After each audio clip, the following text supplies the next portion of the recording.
Hi, this is Dan again from CleanGuru, and today I promised you that we would talk about something that people love just about as much as they love free. You know, in the past we've talked about how everyone loves free. Free trials, free samples, everyone loves free, a free report. But there's something else that people love just about as much as they love free. And here's what it is. Options. People love options. They love to pick. They love to pick from things. Let me give you some examples.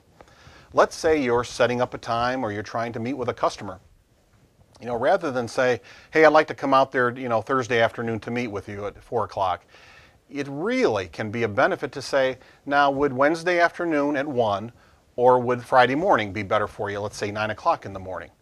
It shows respect and it gives the person a chance to pick, to have options to pick from.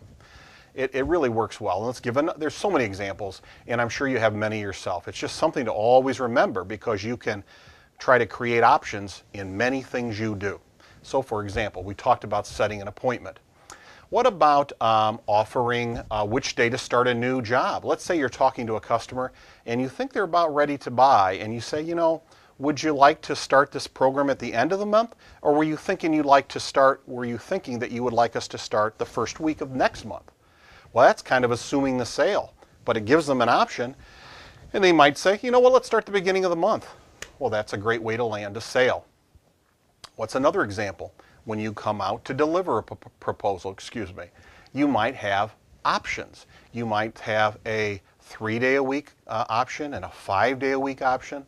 And during the conversation, not only do they like seeing the options, you can say, do you think you lean towards the 3-day versus the 5? What do you think you like the most? They love picking from options. Let's say you land the account and you're doing a customer service visit.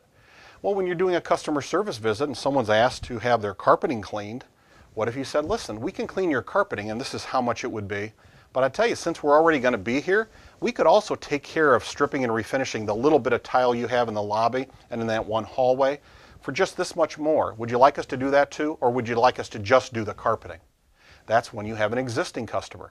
So in prospecting, in bidding, and in selling, and then even in customer service when you have the customer, building in options can go a long way to help your cleaning business. Just something to think about. Now, next time we want to talk about a watched pot won't boil. And I think we've all heard this, a watched pot won't boil. And we want to talk about it because it's important and the lesson that it has for janitorial salespeople, for janitorial owners when I was out bidding on accounts, what this old saying means and why it's so important.